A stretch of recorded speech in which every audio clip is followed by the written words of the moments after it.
اعوذ باللہ من الشیطان الرجیم بسم اللہ الرحمن الرحیم۔ 11ویں جماعت کے عزیز طالب علموں السلام علیکم۔ تو کل کی ویڈیو میں ہم نے شاد عظیم آبادی کی حالات زندگی اور خصوصیت کلام کے بارے میں آپ کو جانکاری دی۔ آج ہم شاد عظیم آبادی کی غزل نمبر 1 جو ہماری کتاب میں صفحہ نمبر 134 پر ہے، آپ وہ اس کا مطالعہ کریں گے۔ تو پہلے میں یہ غزل پڑھوں گا، تو بعد میں ہم اس کے کچھ نئے الفاظ جو ہیں ان کے معنی لکھیں گے۔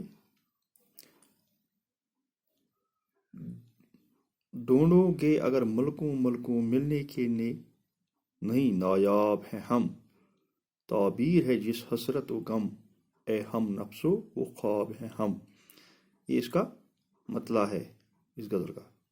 تو دوسرا شعر، اے درد بتا کچھ تو ہی بتا، اب تک یہ مہمہ حل نہ ہوا، اے درد بتا تو ہی بتا، اب تک یہ مہمہ حل نہ ہوا، ہم سب میں دل بے تاب نہاں، یا آپ دل بے تاب ہیں ہم۔ میں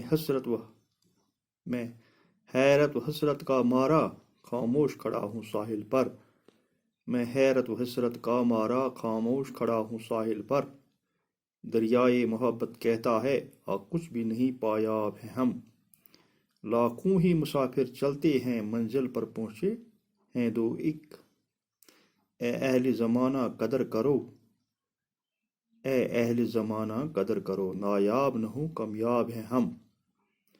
اے اہل زمانہ قدر کرو، نایاب نہ ہو کامیاب ہیں ہم۔ مرغان قفس کو پھولوں نے اے شاد یہ کہلا بھیجا ہے، مرغان ہوا پرندے، قفس پنجرہ، مرغان قفس کو پھولوں نے اے شاد یہ کہلا بھیجا ہے، آ جاؤ جو تم کو آنا ہے، ایسے میں ابھی شاداب ہیں ہم۔ تو جو اس کے نئے الفاظ ہیں وہ دیکھیں گے آپ بورڈ پر لکھے ہوئے ہیں۔ نایاب، جو دستیاب نہ ہو، مہمہ، معمہ، الجھا ہوا مسئلہ، نہاں، پوشیدہ، بے تاب، تاب نہ رکھنے والا، پایاب، کم گہرا، جہاں پانی کم ہو، اعجاز، کرامت، قفس، پنجرہ،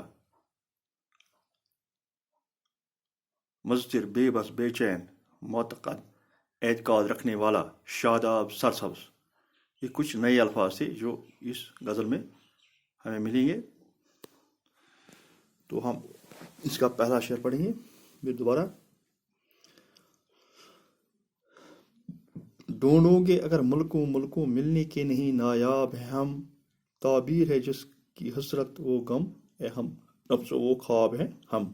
یہ اس غزل کا مطلع ہے، یعنی پہلا شعر ہے۔ اس میں شاد عظیم آبادی فرماتے ہیں کہ ہم جیسے لوگ اب نایاب ہیں، ہم جیسے لوگ نایاب ہیں۔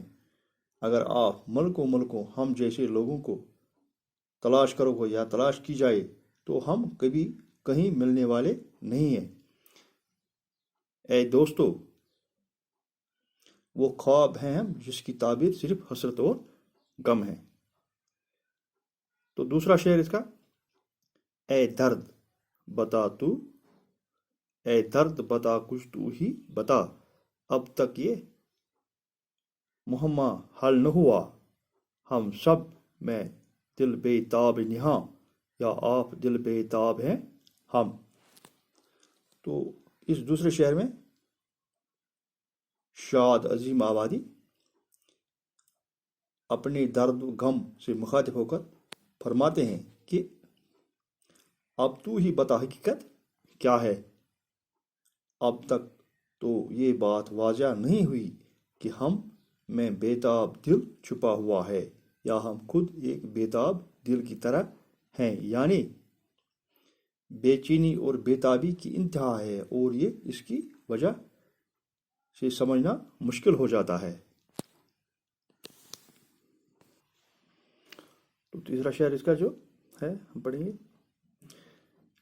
میں حیرت و حسرت کا مارا خاموش کھڑا ہوں ساحل پر، میں حیرت و حسرت کا مارا خاموش کھڑا ہوں ساحل پر، دریائے محبت کہتا ہے آ کچھ بھی نہیں پایاب ہے ہم۔ پایاب یعنی کہ بہت اتلا، جہاں پانی بہت کم ہو۔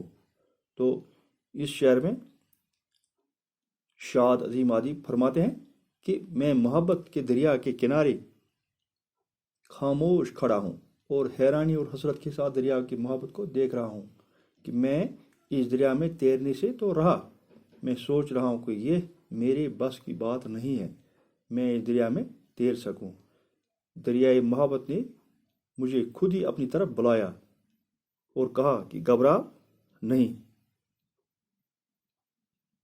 یعنی پایاب ہے، یعنی ہم یہاں پانی بہت ہی اتلا ہے، اتنا پانی ہے کہ آپ نہیں ڈوب سکتے ہو دریائے محبت میں، پانی بہت کم گہرا ہے،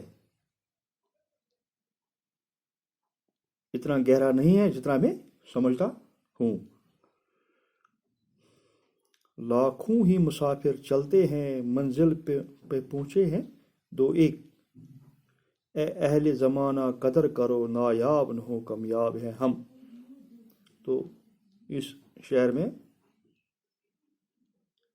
شاد فرماتے ہیں کہ چلنے تو لاکھوں مسافر چلتے ہیں منزل کی جانب، اپنا سفر سبھی شروع کرتے ہیں، لیکن منزل پر پہنچنے والے صرف ایک دو ہی ہوتے ہیں،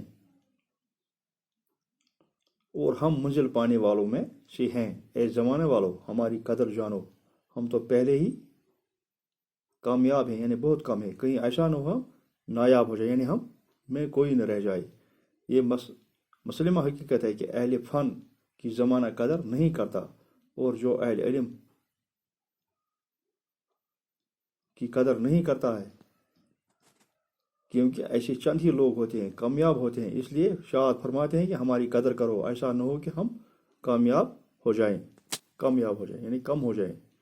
مرغانی قفس کو پھولوں نے اے شاد یہ کہلا بھیجا ہے، آ جاؤ جو تم کو آنا ہے ایسے ہیں ابھی شاداب ہیں۔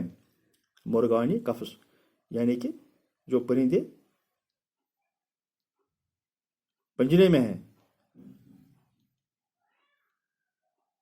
شاد اپنے آپ سے مخاطب فرماتے ہیں کہ پنجرے میں قیدی پرندوں کو پھولوں نے یہ پیغام بھیجا ہے کہ اگر تمہیں آنا ہے تو آ جاؤ، ہم تمہارے لیے ابھی شاداب ہیں، یعنی کھلے ہوئے ہیں، پھول ابھی کھلے ہوئے ہیں۔ غریب الوطن اور قید محصور مجبوروں کو اپنے عزیز بلا رہے ہیں کہ ان کے انتظار میں بیٹھے ہوئے ہیں، اگر آپ ابھی نہیں آئے تو پھر کب آؤ گے۔ یہ اس غزل کا مقطع ہے، یعنی کہ آخری شعر ہے، جس میں شاد نے اپنا تخلص استعمال کیا ہے۔ مرغان قفس کو پھولوں نے اے شاد یہ کہلا بھیجا ہے، آ جاؤ جو تم کو آنا ہے ایسے بھی ابھی شاداب ہیں۔ تو اس طرح سے یہ غزل نمبر 1 مکمل ہوئی۔ کل انشاءاللہ رحمہ ہم دوسری غزل کا مطالعہ کریں گے، غزل نمبر 2۔ تو امید ہے کہ آپ یہ غزل دوبارہ غزل کا اعادہ کریں گے اور ان اشعار کی جو تشریح ہے وہ اپنی کاپی پر نوٹ کریں گے۔ تو کل ہم اس کا شاد عظیم آبادی کی دوسری جو غزل ہے، غزل نمبر 2، وہ پڑھیں گے۔ باقی وسلام۔